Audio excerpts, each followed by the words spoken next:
સિંધુ જળ સંધિને લઈને જમ્મુ કાશ્મીરના મુખ્યમંત્રી ઓમર અબ્દુલ્લા જેમને મહત્વનું નિવેદન આપ્યું છે।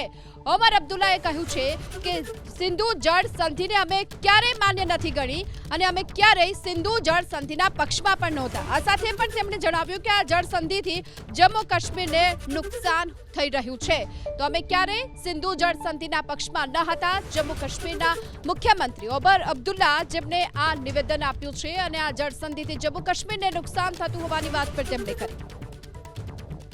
ઓમર અબ્દુલ્લાએ કહ્યું છે કે સિંધુ જળ સંધિને અમે ક્યારેય માન્ય નથી ગણી અને અમે ક્યારેય સિંધુ જળ સંધિના પક્ષમાં પણ નહોતા। આ સાથે પણ તેમણે જણાવ્યું કે આ જળ સંધિથી જમ્મુ કાશ્મીરને નુકસાન થઈ રહ્યું છે, તો અમે ક્યારેય સિંધુ જળ સંધિના પક્ષમાં ન હતા। જમ્મુ કાશ્મીરના મુખ્યમંત્રી ઓમર અબ્દુલ્લા જેમને આ નિવેદન આપ્યું છે અને આ જળ સંધિથી જમ્મુ કાશ્મીરને નુકસાન થતું હોવાની વાત પર તેમણે કરી।